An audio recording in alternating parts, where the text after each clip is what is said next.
안녕하세요. 락스위즈의 김동주 강사입니다. 자, 이번 시간에는 CSS의 플렉스 박스에 대해서 살펴볼까 합니다. 자, 일단 플렉서블 박스, 지금 화면처럼 이런 식으로 페어런트가 있고 그 안에 자식 요소들을 해서 div 이렇게 있습니다. 자, 이렇게 되어 있는 상태에서 이 div 3개의 요소를 가로 배치하고 싶은 겁니다. 그럴 때 가장 심플하게 이 요소를 가로 배치할 수 있는 방법은 이 플렉스 아이템, 이 자식 요소를 우리가 플렉스 아이템이라고 합니다. 그리고 부모 요소를 플렉스 박스라고 해요. 자, 플렉스 박스 안에 플렉스 아이템이 이렇게 있습니다. 그래서 플렉스 박스, 즉 클래스명 페어런트에 가서 화면과 같이 디스플레이 플렉스를 해주면 가로 배치가 돼요.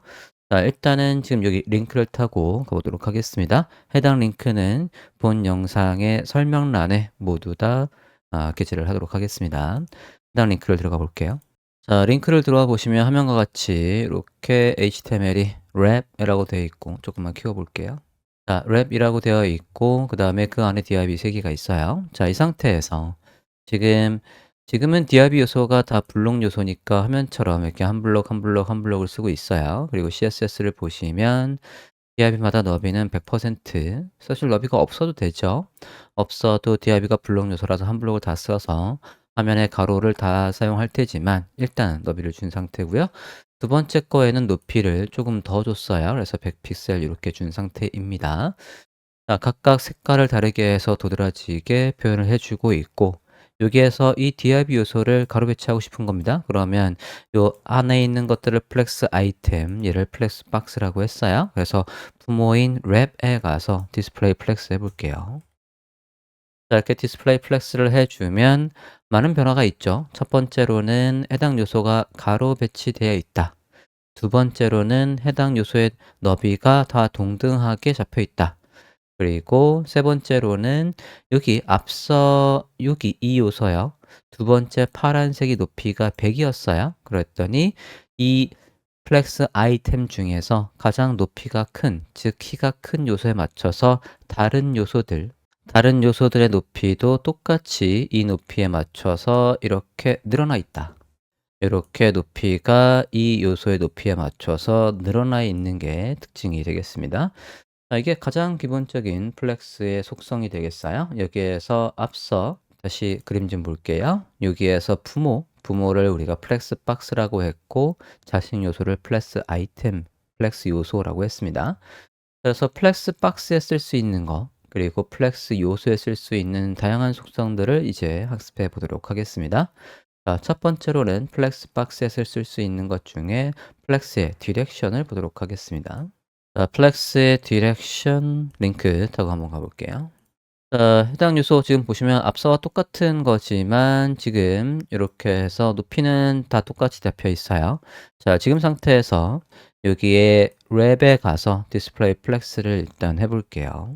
자, 이렇게 디스플레이 플렉스를 해줬고요. 그러면 이제 가로 배치가 됐습니다. 자, 앞서는 제가 이 div에다가 너비가 모두 있었어요. 자, 요거 뷰를 조금 오른쪽으로 바꿀게요. 자, CSS를 보시면 지금 요소마다 너비를 지정하지 않았습니다. 그랬더니 안에 있는 요 컨텐츠, 플렉스 아이템의 컨텐츠, 박스 1이니, 2이니, 3이니 하는 이 텍스트의 크기만큼 자동으로 너비가 잡혀 있습니다. 자, 이 상태에서 지금 기본값이 요소가 지금 왼쪽에서 오른쪽으로 이렇게 배치가 되어 있어요. 즉, HTML 순서에서 박스 1, 2, 3가 이렇게 있었던 것처럼 자, 이렇게 배치가 되어 있을 때 여기에서 개념 하나를 더 정리를 하겠습니다. 자, 플렉스에서는 기본적으로 이렇게 주축과 교차축의 개념이 있습니다.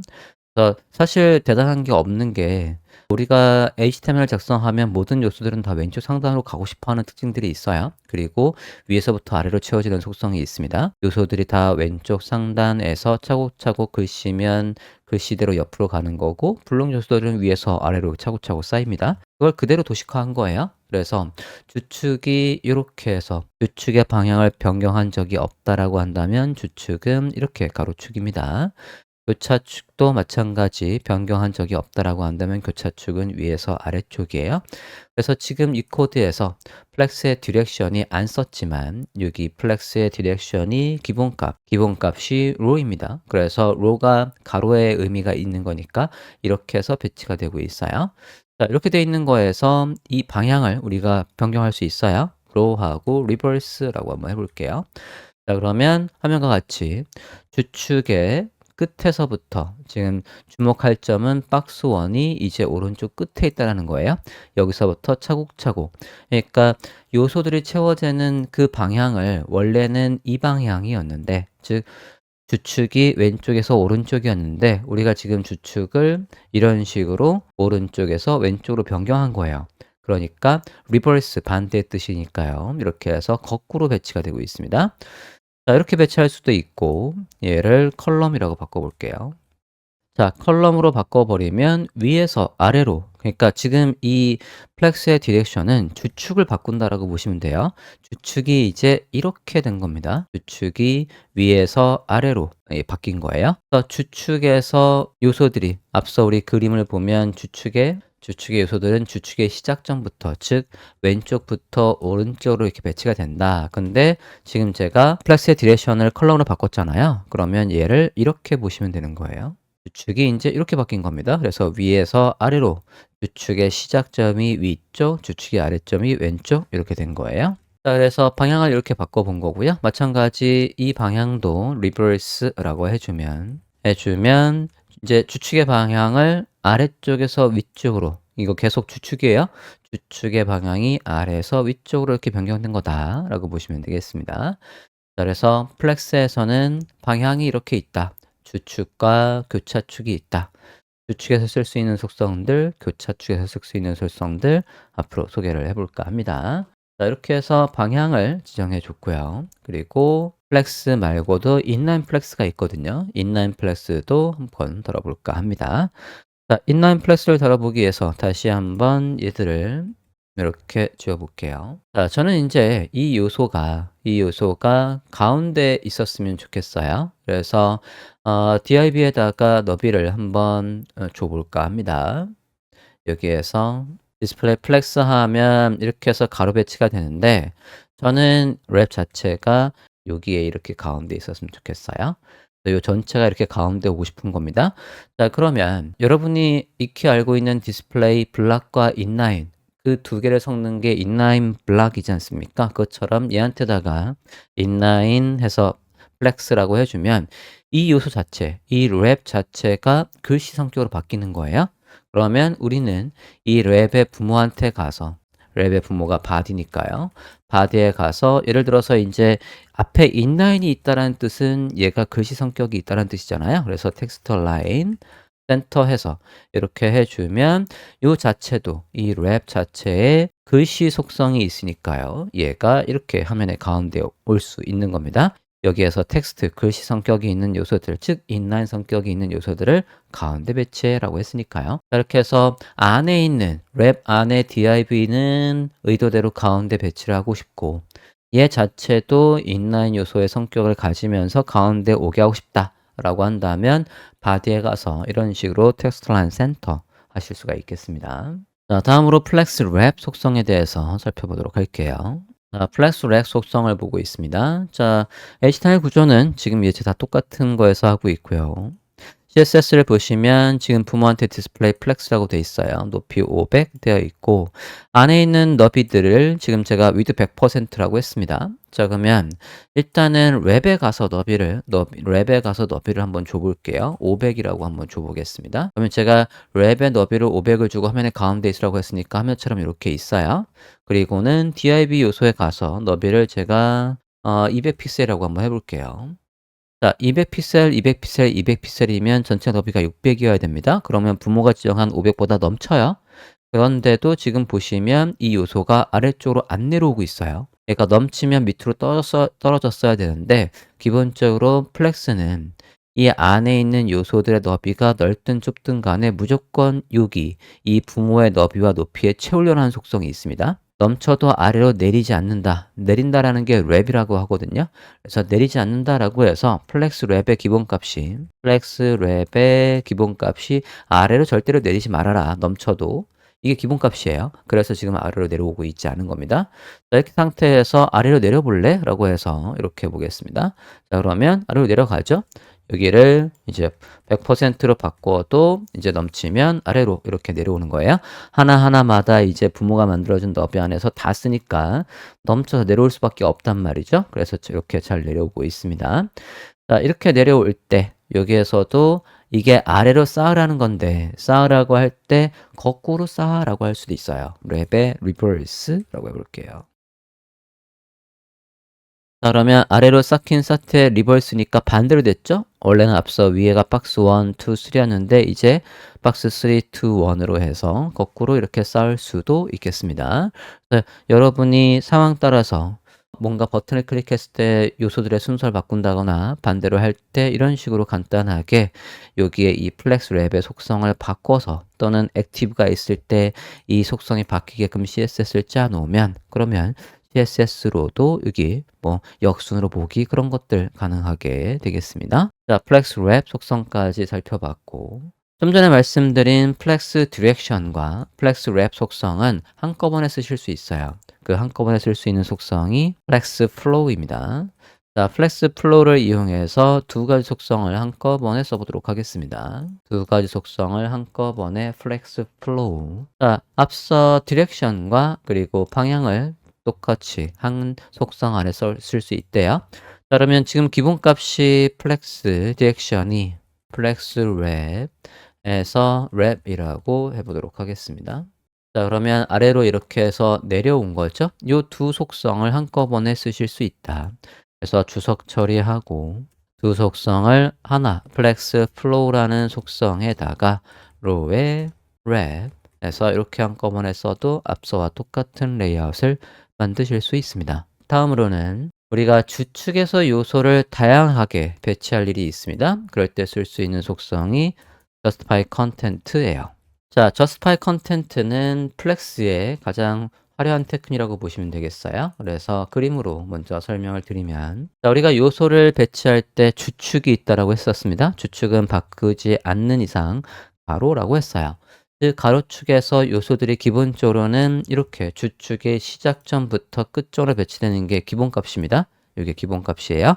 특별한 설정을 주지 않아도 justify content의 기본값은 flex start 해서 요소들이 왼쪽, 오른쪽 이렇게 해서 왼쪽에서 차곡차곡 배치되는 게 기본값인데 그걸 flex end라고 하면 이런 식으로 이 세 개의 요소가 통째로 주축의 끝점에 있는 거예요.